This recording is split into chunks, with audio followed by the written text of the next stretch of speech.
یہ تھی کہ رمضان روزہ شروع ہونے سے پہلے بچوں کو اس وقت نہیں اٹھاتے تھے کہ صرف کھانے کا وقت رہ جائے، بلکہ لازماً اتنی دیر پہلے اٹھاتے تھے کہ کم سے کم 2-4 نوافل بچہ پڑھ لے، اور مائیں کھانا نہیں دیتی تھیں بچوں کو جب تک پہلے وہ نفل سے فارغ نہ ہو جائیں۔ سب سے پہلے اٹھ کے وضو کرواتی تھیں اور پھر وہ نوافل پڑھاتی تھیں، تاکہ ان کو پتہ لگے کہ اصل روزے کا مقصد روحانیت حاصل کرنا ہے۔ تہجد پڑھیں، قرآن کریم کی تلاوت کریں، پھر وہ کھانے پہ بھی آئیں،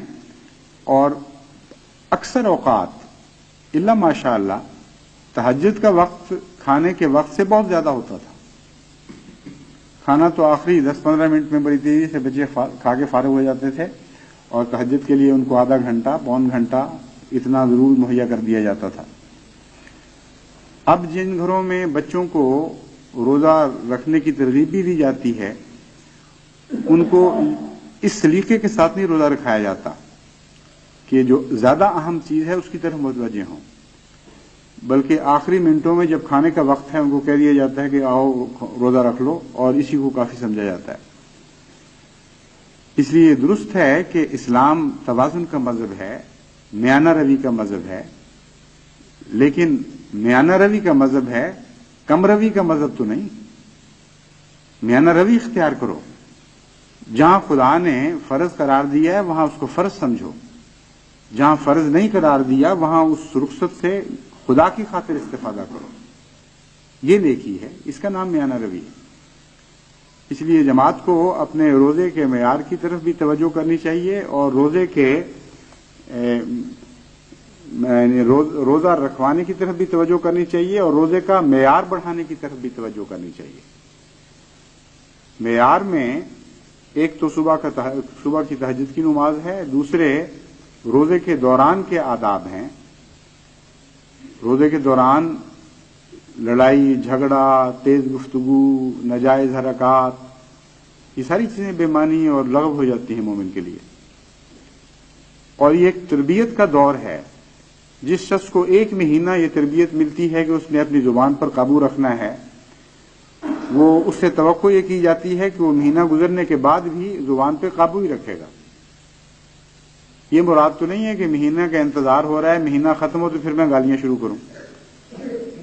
جس کو 1 مہینہ ذکر الہی کی عادت پڑ جائے، جس کی زبان تر ہو اللہ کی محبت اور پیار سے، جس کا دل بھرا ہو اللہ کے ذکر سے، 1 مہینے کے بعد اس سے یہ توقع رکھنا کہ وہ واپس اپنی پرانی گندی عادتوں کی طرف لوٹ جائے گا، یہ ایک بالکل لغو اور بے معنی توقع ہے۔ اگر لوٹتا ہے تو پھر وہ روزے کو سمجھا ہی نہیں، اس نے روزے سے فائدہ نہیں اٹھایا۔ یہ تو ایسا ہی ہے جیسے 1 مہینہ کسی کو اچھی غذا کھلائی جائے اور وہ انتظار کر رہا ہو کہ مہینہ ختم ہو تو پھر میں دوبارہ گند کھانا شروع کروں، اور مہینہ ختم ہوتے ہی کہے کہ بہت اچھا شکر ہے اب موقع آ گیا، اچھی غذائیں جائیں جہنم میں، اب میں گندگی شروع کرتا ہوں۔ تو روزہ تو باقی 11 مہینوں کی بھی ضمانت دینے کے لیے آتا ہے، باقی 11 مہینوں کے بھی آداب سکھانے کے لیے آتا ہے، لیکن اس مہینے میں آداب سکھائے جائیں تو باقی 11 مہینے ان آداب کا اثر پڑے نا۔ اگر صرف بھوک کا نام روزہ ہے تو پھر تو انسان روزے کی اکثر نیکیوں سے محروم رہ جائے گا، اکثر فوائد سے محروم رہ جائے گا۔ اس لیے اپنے گھروں کو بقیہ دن جتنے بھی باقی ہیں ان کو آداب کی فیکٹریاں بنا دو، اسلامی آداب، اسلامی اخلاق، جو کمزوریاں عام حالات میں بچوں میں پائی جاتی ہیں ان کو دور کرنے کی طرف متوجہ ہو، اور روزے کا واسطہ دے کر حضرت صلی اللہ علیہ وآلہ وسلم کے ارشادات بتا کے بچوں کو سمجھاؤ کہ تم پہلے ذرا زبان میں ایسی بات بے احتیاطی کر لیا کرتے تھے، اب روزہ آ گیا ہے، اب بالکل نہیں کرنی۔ اور اسی طرح دیگر امور میں بھی تلاوت کی عادت ڈالنا، ذکر الہی کی عادت ڈالنا، دعاؤں کی عادت ڈالنا، حسن سلوک کی عادت ڈالنا، حقوق کی ادائیگی کی عادت ڈالنا، زبان کو جھوٹ سے کلیتاً پاک کرنے کی عادت ڈالنا، صاف اور سچی بات کی عادت ڈالنا، قول سدید کی عادت ڈالنا، یہ سارے مواقع ہیں روزے کے لیے۔ عموماً یہ دیکھا گیا ہے کہ مائیں اپنے بچوں پر یہ رحم کرتی ہیں کہ ان کی ابھی عمر نہیں آئی اس لیے روزہ نہ رکھنے دیا جائے، اور بعض دفعہ بچے بلکہ زیادہ شوق دکھاتے ہیں اور مائیں زبردستی روکتی ہیں۔ یہ درست ہے کہ بچوں پر روزے فرض نہیں، مگر بچپن سے ہی جب سے نمازیں شروع کرتے ہیں بچے، اگر ان کو روزے کے آداب نہ بتائے جائیں، ان کو روزے کے نمونے نہ دیے جائیں، یعنی ان کو روزے کی عادت نہ ڈالی جائے تھوڑی تھوڑی، تو ان کے اندر جب وہ بالغ ہوتے ہیں تو پھر روزے کی اہمیت باقی نہیں رہتی۔ ہمیں تو یاد ہے قادیان کے زمانے میں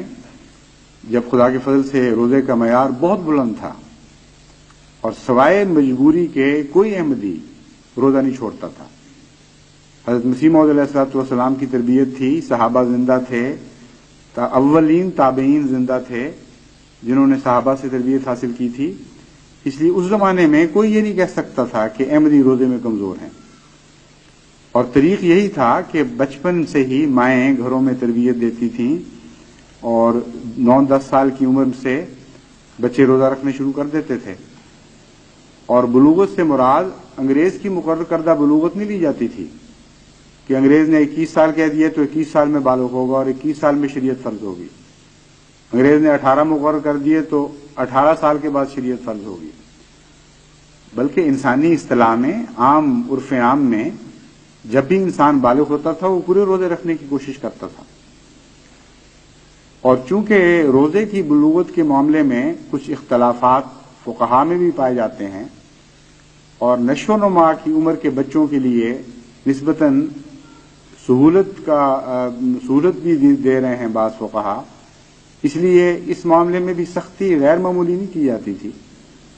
بلکہ جس کو کہتے ہیں انکریج کرنا، حوصلہ افزائی کرنا، حوصلہ افزائی کے طور پر کوشش کی جاتی تھی کہ جو بچے بالغ ہو چکے ہیں، یعنی 12، 13، 14 سال کی عمر میں داخل ہو جائیں، وہ کوشش کریں کہ زیادہ سے زیادہ رمضان کے روزے رکھیں، اور جب وہ پختہ عمر میں پہنچتے تھے، یعنی 18، 19 سال کی عمر میں، تو پھر تو لازماً پورے کے پورے رمضان کے روزے رکھا کرتے تھے۔ اس پہلو سے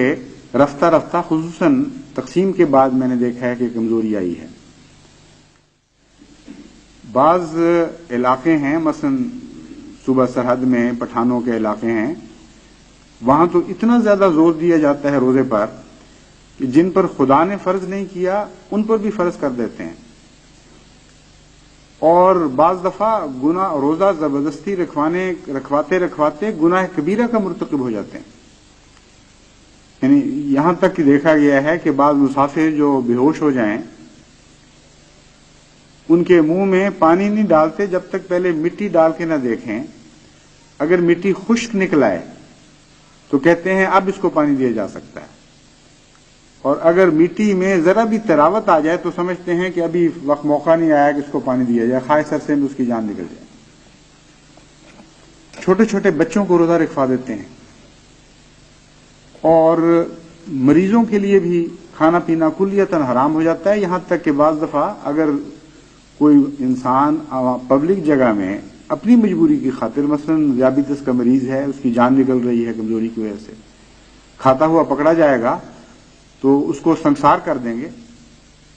بجائے اس کے کہ یہ خیال کریں کہ خدا نے اس کو اجازت دی ہے، ہم کون ہوتے ہیں اس اجازت کو چھیننے والے۔ تو نیکی میں اتنا غلب ہے کہ وہ نیکی گناہ بن گئی ہے،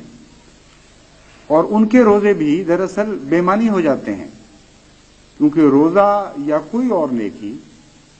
محض اس بنا پر نیکی بنتے ہیں کہ خدا کی رضا کی خاطر وہ کام کیا جا رہا ہے۔ جب اپنی جہالت کو اور اپنے دل کی سختی کو دوسروں پر ٹھونسا جائے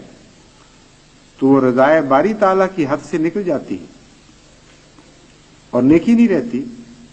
بلکہ ایک بد سرشت کے طور پر انسان سے خود بخود ظاہر ہوتی ہے۔ اس لیے اس قسم کے واقعات تشدد کے دیکھ کر احمدیوں نے، جن کو توازن کی طرف بلایا گیا، جن کو اسلام کی اصل روح کو قائم رکھنے کی ہدایت بار بار ملی، ان کو رد عمل پیدا ہوا، اور رد عمل مگر نہایت ہی غلط پیدا ہوا۔